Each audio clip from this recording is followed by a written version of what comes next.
Welcome to From Fictionfolk. This is a Zine about and for those who have a unique fiction-based identity, such as those who are Fictionkin and everything that comes with such an identity. The theme of this Zine is autobiography and personal experience, and thus aim to show things beautiful, heartbreaking, and magical about Fictionfolk experience. The name of this Zine is inspired by the old From Fictionkin forums, one of the first community meeting places specifically intended for fiction folk. However, instead of it meaning, "we are from fiction," as the forum name did, it means, in this context, all of these pieces are from Fictionfolk/Fictionkind. By referencing the past, we hope to stay connected to it and remember it, while also representing the lives and feelings of modern fiction folk. Being Fictionkin, obscure versus popular sources. This piece will focus on a part of being Fictionkin that I think is sometimes overlooked in the Fictionkin community, being from an obscure source.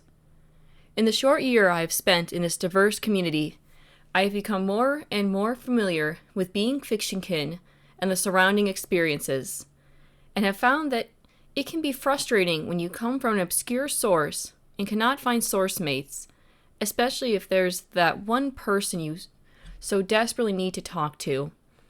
This is written from my experiences of being from many different sources, from mainstream anime series, to original characters, OCs, to other not so well known books and media. Even being Fictionkin in itself is a very broad experience. No one is exactly the exact same as anyone else's. There are infinite timeline possibilities, such as being from alternate universes or being strictly from the canon of your source. Non-canon kin types may have an even harder time finding canon mates, and even just finding people who remember them can be difficult or almost impossible. Many people have clear memories from their kin types, whereas many may have no memories at all. As I said earlier, no one has the same experience. Considering this, in the time I have spent searching for my canon mates from a particular source, I have managed to find those who share the same memories as me. But one thing led to another, and we realized that because we had differing memories of a rather big and non-canon turning point from our timelines, we weren't actually canon mates. However, we have kept in contact and decided to continue our searches separately. I think it's also worth mentioning that our source is a very well-known series, and I have not been able to find anyone with the same recollection of this event since. My point in mentioning this here is that even when you come from a popular and mainstream series, it can be hard to find people. Of course, there are also those who do not want to interact with source mates, search for canon mates, or perhaps dislike and reject their source altogether. As someone who is also OC-kin, it's difficult for me to know that my entire universe, my home, all my friends and loved ones, and all the adventures we had, exists only in my head. Of course, there is a small chance that someone out there also remembers my world and my friends, but I highly doubt I would find them, even with the help of the internet. Something that will limit this chance of being able to meet canon mates even further is when you are from an obscure source or OC-kin. If you come from a source with a very small number of fans or followers, it can be particularly disheartening. No one has heard of you. No one knows your source. You can't find anyone. On the other hand, when you come from a fairly well-known medium, the number of people who also come from that medium can be overwhelming. If you are uncomfortable with doubles, those who are the same character as you, it can be even more difficult. However, it's not all bad.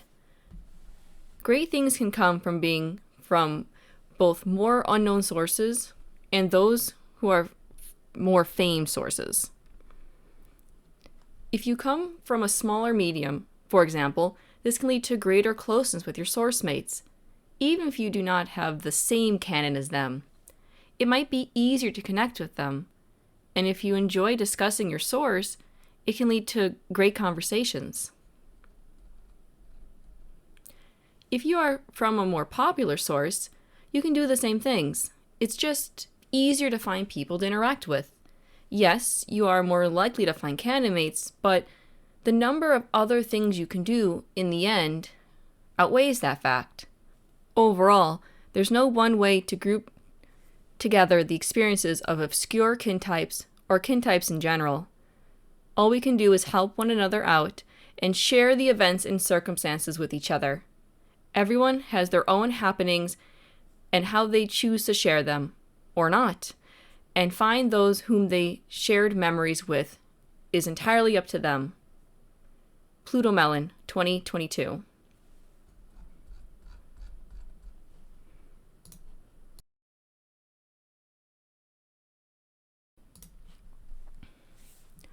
A drop into water, and you're sent to ruin yet another world placed into another life. The cycle never stops. You're here to ruin somebody's life, to smash it like glass. Purgatory is your battlefield. You pass by a mirror on your day, unrecognizable body, unrecognizable mind. There's nobody in the mirror except for a sinful warrior stabbed with objects from a past life. Stop to pump a car full of gas. It smells like an old, reckless friend. Or was he just a coworker? The lines are as blurred as the memory of a face you used to know, want to remember, can't remember. It hurts. The recall is constant, and it hurts. Cry, wheezing for air, drown in the vision. You can't go back. The past is held so deeply it hurts. But why? Do you know why? Do you feel guilt for what you've done? Or will you pretend what you were back then was okay? Image description: a large black dripping figure with multiple arms and a single wide eye leans over a person and cradles their head. With their extra hands, the shadowy figure holds out 2 pens and tosses red-stained papers around. The smaller figure's head is static. The background is a bright red with tiny vein-like floral details.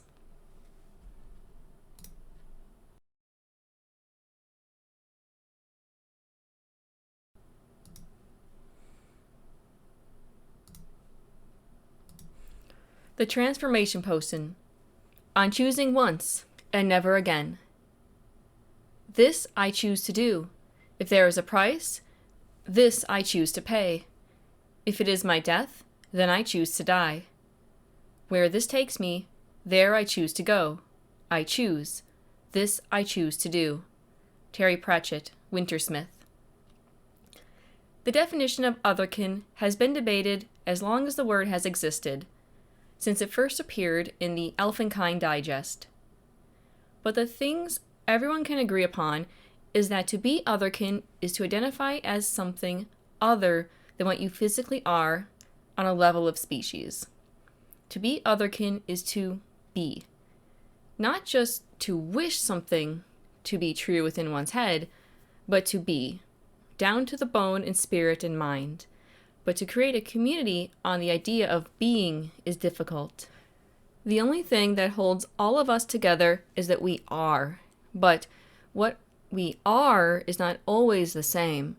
And when all we have to go on that someone else is, that they are similar to us, is their word, then the question must be asked, how do we know they simply do not wish to be like us, that they're not lying when they say they are?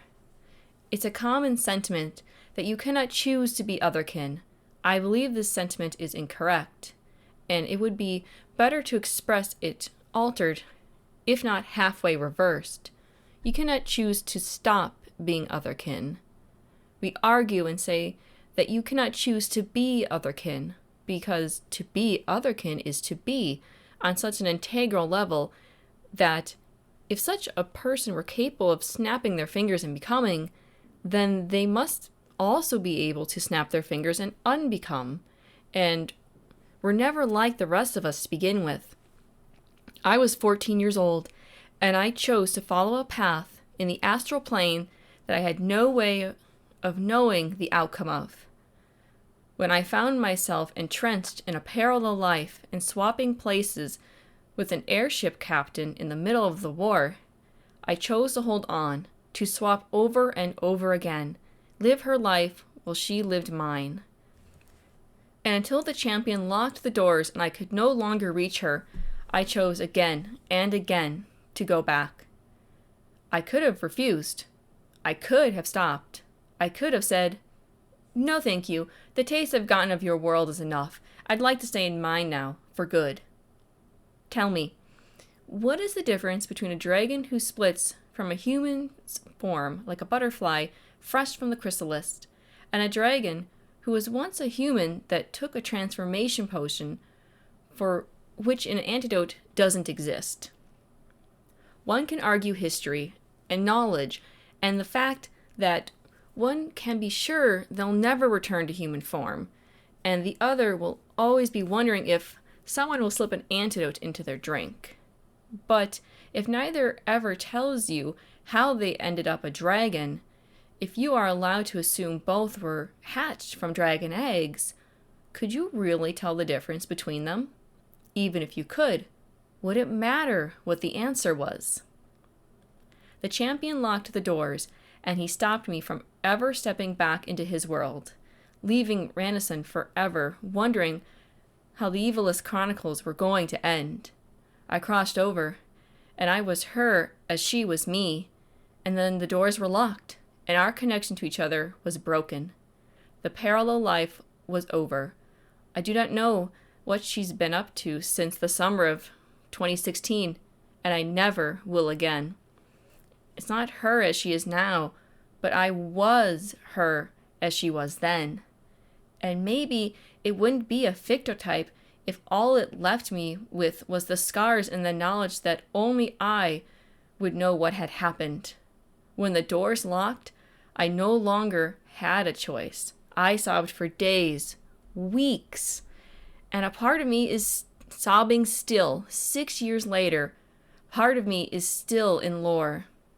Part of me is still listening to the sounds of a battleground and the gunfire over the airship radios. Much of me is still chaos, because the champion used it to bring me to his world, and I will never be free of his magic.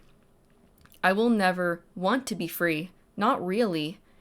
Even on the days it hurts, even on the days where I want nothing more than to be free, I'd never be able to force myself to close the door for good any more than I could cut off my own arm because of a passing whim. I chose once to keep going back. I chose to not refuse the champion until he locked the doors on me. I never actively chose it. I never stopped and said, "This I choose to do." I couldn't tell you exactly when my decisions were no longer reversible, when I had passed the point of no return. What I can tell you is that the doors are locked. I am 6 years past the ending of a parallel life. I can never go home. I can never stop being. Until the day I die, and maybe after that, I will still be. I may one day be a century away from the champion's call, and I will still know myself wholly and entirely as the lost teenager he brought into his world. The community argues and says you can't choose a kin type, that you either are, or are not. There is no becoming. There is only awakening to what was always there, unnoticed and unchangeable. I can see the logic, but the sentiment they're trying to express is not the same as the one they speak. To be means not to have always been, but to never again not be. Someone who takes a transformation potion is still a dragon, regardless of how they got that way. Even if there was an antidote, if they would refuse the offer of it every day until the day they died, are they not a dragon on that conviction alone?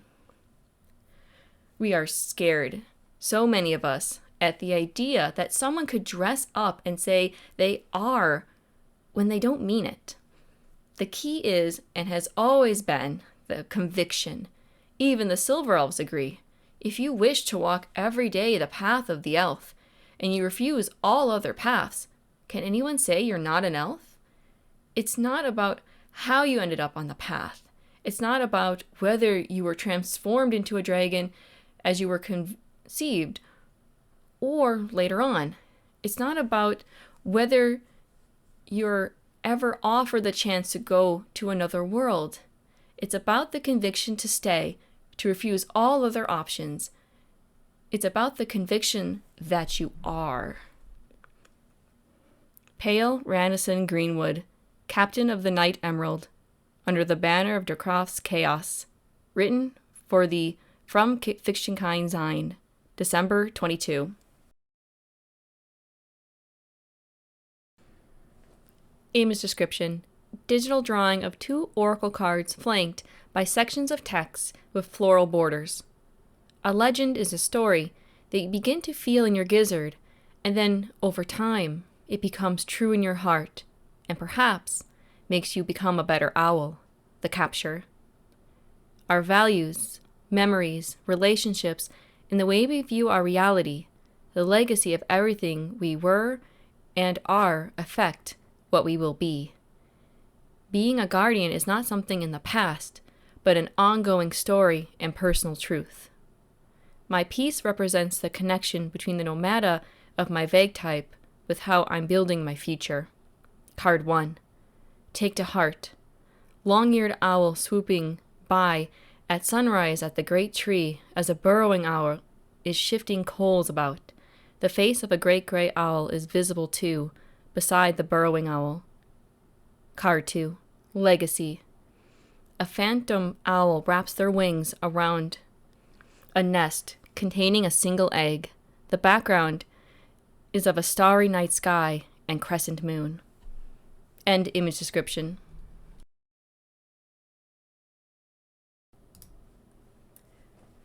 Finding Love in Kin by Sun, 2022. It was a few years ago now. I don't know exactly when it was, but I met my boyfriend, whom I planned to marry, on Tumblr. I think he followed or interacted with me on a side blog of his, but I can't remember which. He kinned a certain character that I also kinned, and, at the time, although I had kinned for a while, I was new to kinning publicly. I had just been introduced to the idea of being involved in kin communities by some friends of mine, and it suddenly made everything make so much sense. But that's a different story. I'll be calling my boyfriend Moon during this informal ramble piece for simplicity, since he was not my boyfriend during every event in this. I had told Moon that he could block or unfollow me for his comfort because I was a double of his kin and didn't want it to bother him. But he said he didn't mind at all and actually liked doubles a lot. In retrospect, he was probably being polite, or at least both of us hadn't gotten so far into kinning that doubles had bothered us yet, but regardless, we started talking. At first, we only talked a little bit, and then a major life event happened for Moon, and I didn't hear from him for a bit. I worried, but tried not to worry too much since we weren't too close yet. After he came back online, we exchanged Discord contact information and started talking there. We started talking a lot after that. We talked about pretty much everything. Moon became the first person that I'd say good morning and good night to every single day. Eventually, we made our own Discord server that was just for the two of us, which let us have a lot of freedom in organizing our messages, creative content, and more. Throughout the time we had known each other, fictional characters had always been incredibly important to us. Although we both kin outside of Fictionkin, it is ultimately the focus of our experience as otherkin. As we became closer and closer, part of what would drive us to bond further is how we discussed fictional characters and fictional worlds. We would talk about scenarios for characters, what ifs, and so much more. we became so connected to fictional characters and how we discovered those characters' lives together. We both had a few Fictionkin types early on, but not too many. But becoming close with Moon drove me to realize I had begun to feel genuine connections to the romantic partners he had in past lives, and he felt the same way about my partners. We weren't dating yet, but I had begun to confirm a few of his romantic partners, and he had a few of mine. We were nervous about being sure or confident that we shared kin canon at first, but something about not sharing kin canons just felt so wrong to me.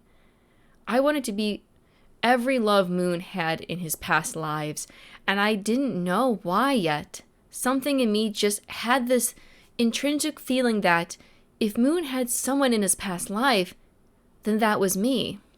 He eventually confessed that he was in love with me, which suddenly made a lot of things make more sense. Why I wanted to kiss him, marry him, and why I felt like I was always his partner, no matter the life. We began dating, but using that word doesn't feel serious enough. We've been together for several years, and although we're not engaged, we truly do plan to be engaged one day. I fell in love through otherkin, and without it, I would have never been able to fall in love, let alone with Moon. We use a word that is used in otherkin communities to describe our relationship with otherkin, soul bonded. We consider ourselves soulmates, but outside of that, relating to kin specifically, our lives, our souls are bonded romantically across all of our lives. I am forever grateful to otherkin for many reasons, but the main one to me will always be allowing me to meet my Moon.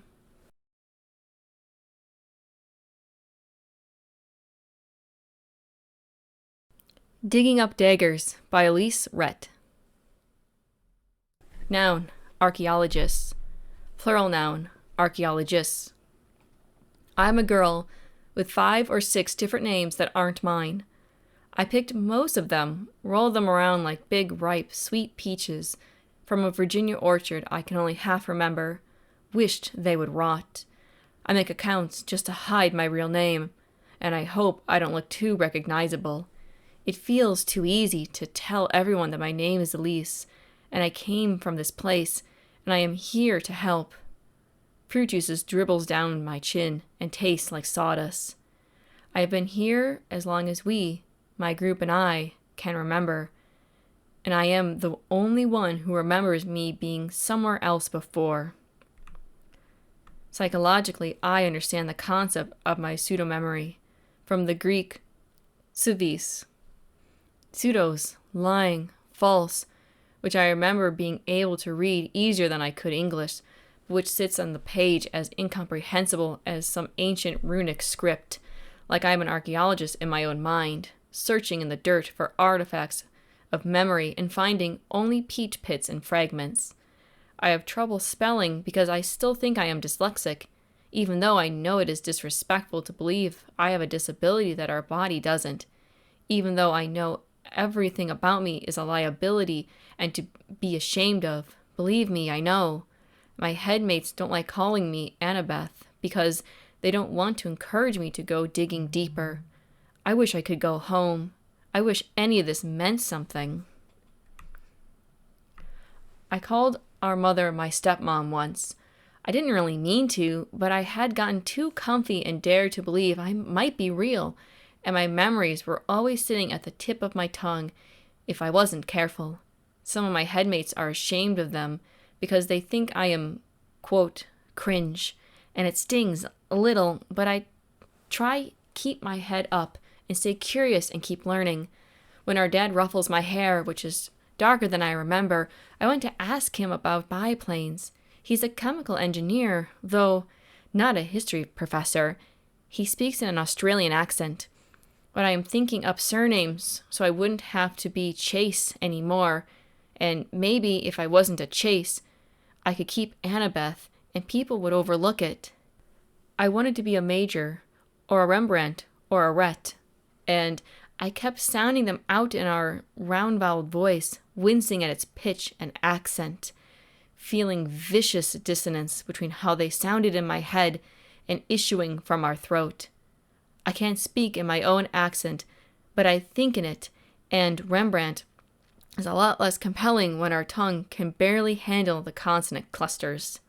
Sometimes it is very hard to remember who I am, or that I am here for a reason, or that I am important and true and real.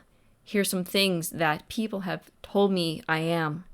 Honest, an A&P, clever, a Virgo, an overachiever, a fictional character, naive, not a very good writer, a part of someone else's brain.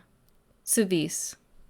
Lying, false, or maybe, instead of this, deceived. I promise I'm not doing it on purpose. I think it might be a little bit made up.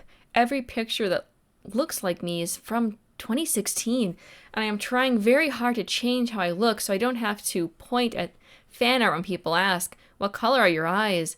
And my friend, Ariadne, from Inside, no relation to the myth, rubs my back in soothing circles and says, I can be anybody I want to be. Sometimes I'm older, and sometimes I'm small, and I really think our brain picked the most useless version of me to interject. What use am I if I'm 12 years old most of the time, you know? 7 sometimes. 16 is the oldest I've managed. Ariadne says it doesn't matter how useful I am, and Faye loves me because I'm here, and that's all that matters. And I want to ask, would you still love me if I wanted to go home? And I never say it out loud, but Faye hears me anyway and whispers, of course I would, sweetheart. I would love you no matter what your name was. And I think this must be what having a big sister is like. I never really had one. Some of the girls in Athena cabin were older than me, but I was too focused and too solemn. And the cabin counselor, by the time I was about 9, and none of them even knew what my last name was, or that I liked biplanes and engineering and used to want to be an aircraft mechanic before I read about Icarus, grandson of Athena, and what became of him when he tried to fly. Even when I am front, my brain spins memories like a spider web, and I panic if I see a spider, which none of my headmates share. And surely I can't make that up. Surely it means some part of me is real. A friend told me that memories are real to you in the sense that they've helped shape who you are, like how a vivid nightmare can leave you shaken for days, but deeper. And I feel shaken to my bones, like Poseidon has made the earth shudder in my sleep, like I am my mother being born from someone else's mind, fully adorned with spear and shield and cleverness. But all of that is made up, people tell me. My headmates don't believe in the gods. Even if I wanted to, even if I write prayers to Athena and cleanse myself nightly, she will never take me back as her daughter. I know. I promise, I know. Who would take me? Who would want me, given the chance? It's easy to slip into memory when the shared skin hurts. I know. I know I've endured worse, even if it's a lie. Certainly, we have chronic pain none of my headmates will admit to. But what's that when I've taken Cyclops' blows to the head before I was 8? When I knew magma and poison blades and the heartache that was Siren's song?